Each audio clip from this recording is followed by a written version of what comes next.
Bismillahirrahmanirrahim. Assalamualaikum warahmatullahi wabarakatuh. Good morning everyone. How are you today? I hope everything is fine. Okay, here me, Cynthia Setiana Fariza, and three of my friends, namely Lingga, Saniman Derajat, and Anas Al-Amin. We want to present the next thematic learning material, which is about authentic assessment in learning in elementary school. So here are some topics that we will discussing. The first topic is definition of authentic assessment atau definisi dari penilaian autentik. Number 2 is the shapes of authentic assessment atau bentuk-bentuk dari penilaian assessment. Kemudian yang ketiga yaitu the characteristic of authentic assessment atau karakteristik dari penilaian autentik. Number 4 is the benefits of authentic assessment atau manfaat-manfaat dari penilaian autentik. And number 5 and the last is development of authentic assessment in elementary school of elementary Islamic school. Jadi yang terakhir adalah menjelaskan mengenai perkembangan penilaian autentik di sekolah dasar atau MI. Okay, then I ask the first presenter will explain about the definition of authentic assessment atau definisi dari penilaian autentik. According to Hosnan, authentic assessment is an assessment that is significantly meaningful on student learning outcomes for the domains of attitude, skill, and the knowledge. Jadi menurut Hosnan, penilaian autentik atau authentic assessment adalah penilaian yang bermakna yang secara signifikan itu menilai perkembangan atau kecerdasan siswa itu tidak hanya dari kecerdasan pengetahuannya saja, tetapi juga menilai dari ranah sikap, keterampilan, dan pengetahuannya. Karena kan sebelumnya pada penilaian tradisional atau sejak zaman saya dulu sekolah dasar itu kan biasanya dinilai itu hanya dalam ranah pengetahuan saja, dan mungkin ada beberapa sekolah atau beberapa guru yang menilai dari aspek selain pengetahuan, tetapi kebanyakan itu hanya menilai dari ranah pengetahuannya saja. Penilaian autentik itu sebenarnya sudah dikenal sejak zaman atau sejak kurikulum KTSP, tetapi penggunaannya itu belum maksimal. Penggunaan penilaian autentik secara maksimal itu dimulai pada saat penerapan kurikulum 2013 atau pada saat mulai menerapkan pembelajaran tematik di sekolah dasar. Penilaian autentik dalam bahasa lain itu sering juga disebut dengan penilaian nyata. Karena apa? Karena dalam proses penilaiannya, guru itu benar-benar mengumpulkan informasi mengenai perkembangan belajar yang dilakukan oleh siswa. Penilaian ini diperlukan untuk apa? Untuk mengetahui apakah siswa itu benar-benar telah menguasai materi. Karena apa? Biasanya siswa itu kalau dinilai dari ranah pengetahuannya saja, asalkan dia sudah bisa menjawab pertanyaan yang diberikan oleh guru itu, maka sudah mendapatkan nilai yang bagus. Tetapi sebenarnya dalam dunia nyata itu siswa itu belum sepenuhnya atau belum benar-benar mengetahui pengetahuan itu secara menyeluruh. Artinya siswa itu hanya mengetahui pengetahuan itu secara konseptual atau secara definisi saja, tanpa bisa mengaplikasikannya dalam hal lain, kemudian mengetahui atau menjelaskan pengetahuan itu dengan bahasanya sendiri, kemudian belum bisa untuk memahami pengetahuan itu dalam definisi yang lain.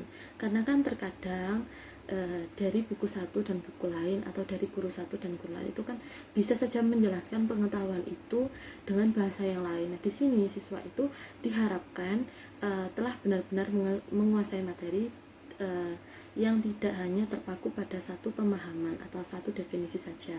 Kemudian siswa juga diharapkan dapat mendapatkan pemahaman yang benar dan sesuai. Karena memang dalam dunia nyata itu terkadang siswa itu mendapatkan atau mengetahui informasi terhadap suatu pengetahuan itu tidak benar-benar sesuai gitu. Jadi guru di sini itu dalam penilaian autentik itu diharapkan untuk bisa menjelaskan atau menilai pengetahuan siswa yang benar-benar paham seperti itu. Kemudian guru juga diharapkan mampu mengetahui apakah siswa itu sudah mendapatkan pengalaman belajar dari apa yang telah dipelajarinya itu. Nah, penilaian autentik ini berbeda dengan penilaian tradisional. Perbedaannya terletak di mana? Perbedaannya itu terletak dari bentuk-bentuk yang ada, bentuk-bentuk penilaian yang ada pada penilaian autentik. Pada penilaian autentik ini, bentuk-bentuk penilaiannya itu lebih kompleks daripada bentuk-bentuk penilaian pada penilaian tradisional. Nah, apa saja sih bentuk-bentuk penilaian autentik? Nah, di sini ada beberapa bentuk dari penilaian autentik. Yang pertama yaitu assessment of attitude aspect atau penilaian terhadap sikap. Penilaian terhadap sikap di sini ada 4 cara atau 4 langkah yang bisa dilakukan oleh guru. Yang pertama yaitu secara observasi. Maksud observasi di sini adalah menilai sikap siswa itu secara observasi, bisa dari dirinya sendiri atau dari teman sejawat atau dari guru. Nah, di sini dibagi lagi yaitu menjadi self assessment atau penilaian terhadap diri sendiri. Nah, biasanya penilaian terhadap diri sendiri ini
Kemudian adalah the characteristic of authentic assessment are as follow, yaitu karakteristik dari penilaian autentik. There is four of characteristic of authentic.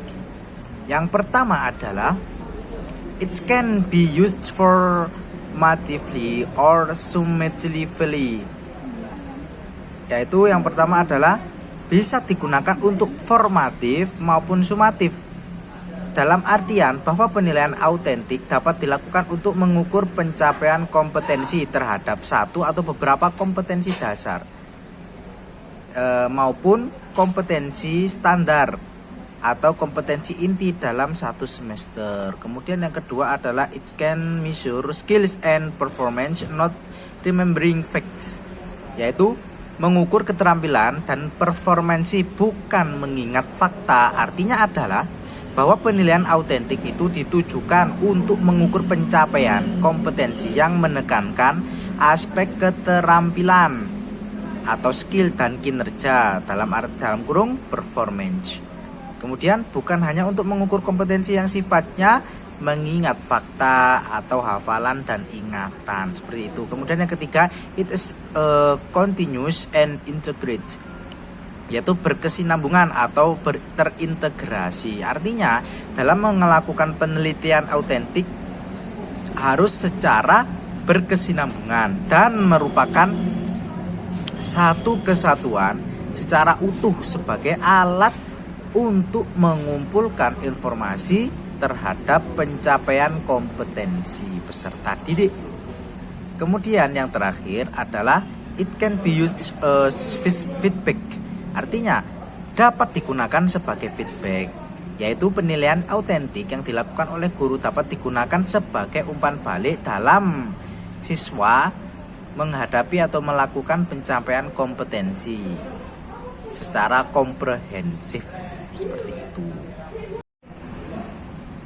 Poin selanjutnya adalah benefit of authentic assessment atau manfaat dari penilaian autentik. Terdapat empat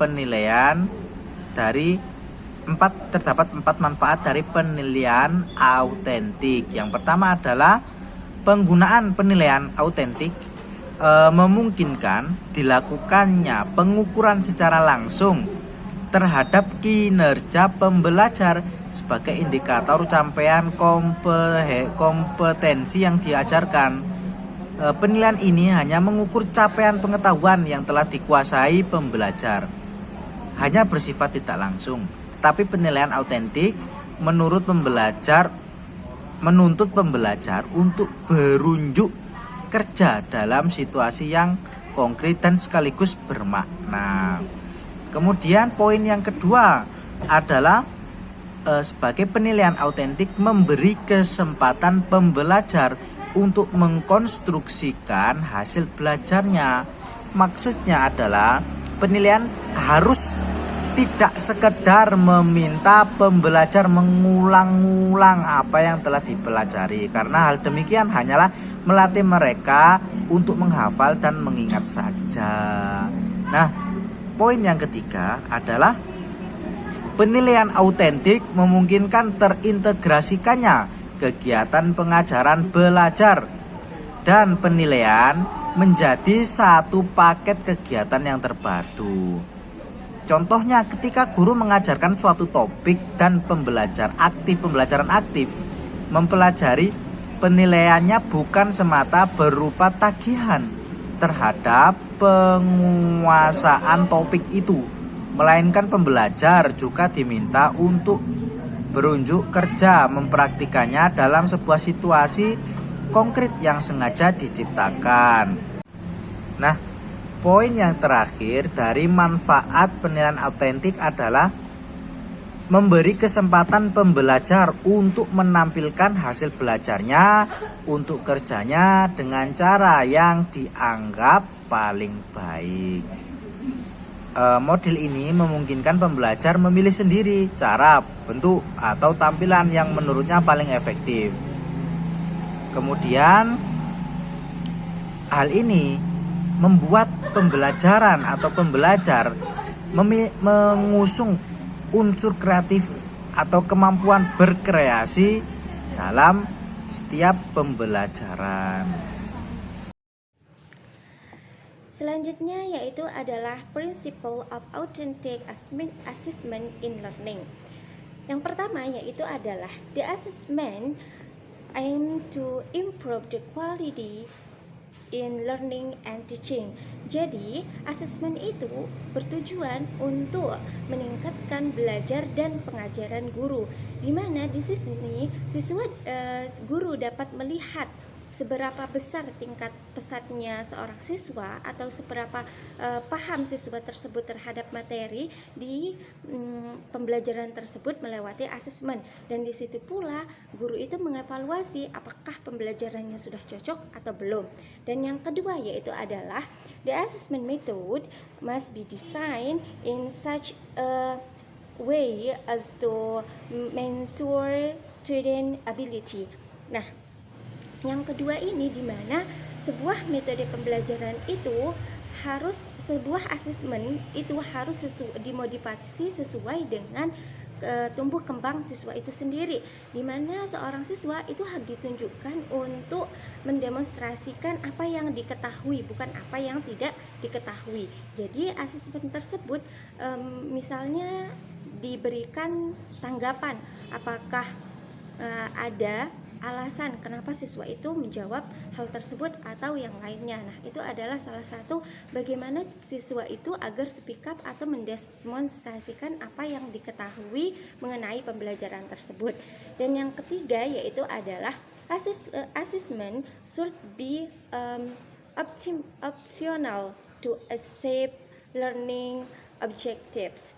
Nah, jadi di sini asesmen itu harus bersifat opsional. Jadi bisa dipilih antara mana asesmen yang soalnya rendah atau penilaiannya rendah, terus tinggi dan sedang, seperti itu. Nah, adapun juga opsionalnya itu berbentuk seberapa sulit pengerjaan penilaian tersebut, soal tersebut. Misalnya ada soal high, ada soal low, dan ada soal middle, seperti itu. Nah, kemudian yang keempat yaitu adalah the quality of assessment is not determined by the S which is scored objective. Nah, di sini asesmen itu tidak hanya diberikan skor, tetapi asesmen itu bukan hanya penskoran, istilahnya seperti itu, tetapi asesmen itu juga dapat berupa pengalaman seperti yang dijelaskan oleh pemateri sebelumnya, ada observasi, ada proyek, dan lain sebagainya. Tidak hanya penugasan yang diberikan skor 5, skor 2, skor 3, dan lain sebagainya, seperti itu. Nah, yang terakhir yaitu adalah prinsip yang terakhir, assessment tools should be practical. Nah, di sini alat asesmen itu harus praktis, bisa dibawa, entah itu bisa dibawa kemana-mana, dapat ditulis, dan lain sebagainya. Nah, teman-teman dapat juga lihat contoh dari asesmen itu ada yang berupa LKS misalnya. Nah, lembar kerja siswa. Nah, lembar kerja siswa itu berupa 1 lembar atau 2 lembar. Nah, itu dapat dibawa kemana-mana oleh siswa. Atau yang lainnya, misalnya ketika siswa ingin melakukan atau guru memerintahkan kepada siswa untuk observasi. Nah, itu dapat dilakukan dengan dua asesmen atau 2 lembar asesmen atau 1 lembar asesmen saja, seperti itu. Selanjutnya yaitu adalah the pillars of authentic assessment in learning MIST. Nah, di sini ada 4 langkah pengembangan penilaian autentik. Yang pertama yaitu adalah standard setting. Standard setting ini kita menentukan standar dari kompetensi yang akan kita ukur. Misalnya di kelas 3 itu belajar tentang IPA. IPA-nya tentang hujan, misalnya terjadinya hujan, atau kelas 5 terjadinya hujan. Nah, di situ kita dapat menentukan standar kompetensi yang harus dicapai itu oleh siswa itu seperti apa. Misalnya, siswa harus paham mengenai, siswa dapat menjelaskan tentang bagaimana proses terjadinya hujan. Nah, seperti itu. Setelah itu kemudian kita harus menentukan authentic assessment-nya. Authentic assessment-nya itu kita menentukan tugasnya seperti apa. Misalnya tugasnya itu project, atau tugasnya observasi, atau mengerjakan soal. Nah, itu tergantung diri guru itu sendiri. Contohnya di sini kita ambil saja tugas project ya, praktik misalnya seperti itu. Nah, kemudian di sini yang langkah ketiga yaitu adalah criteria creation. Nah, di sini kita membuat kriteria apa yang harus kita nilai. Misalnya ketika mereka membuat proses pembuatan pembuatan terjadinya hujan, ada alat dan bahan, kemudian kerja kelompoknya mereka seperti apa, terus kekompakannya anak-anak tersebut, terus di situ juga ada anak yang lincah sekali dan lain sebagainya, entah itu perilaku, sikap, kecerdasan, daya pikir anak dan lain sebagainya. Atau ketika mereka mempresentasikan, ketika mereka mendemonstrasikan, ketika mereka mempresentasikannya di depan, seperti itu. Kemudian adalah yang terakhir, yaitu yang keempat adalah creating rubrik. Creating rubrik ini kita membuat sejenis rubrik penilaian. Misalnya di sini ada dua rubrik analitik dan rubrik holistik gitu, holistik. Nah, rubrik holistik ini ada penilaian good job, good gitu, atau penilaian excellent, good, not good, sama penilaian yang kurang gitu, yang less, kayak istilah A, B, C, dan D-nya lah gitu ya. Kemudian yang rubrik analitik itu adalah untuk menilai secara analitik perilaku siswa itu sendiri seperti apa, persekorannya seperti apa. Misal ketika mereka melakukan permasalahannya itu apakah mereka sudah sesuai dengan prosedur pembelajaran itu atau belum. Nah, guru tinggal memberikan skornya seperti itu. Nah, sekian dari kami kelompok 2. Apabila ada pertanyaan, silahkan komen di bawah ini. Sekian dan terima kasih. Apabila salah kata mohon maaf. Sampai jumpa di pertemuan selanjutnya. Bye.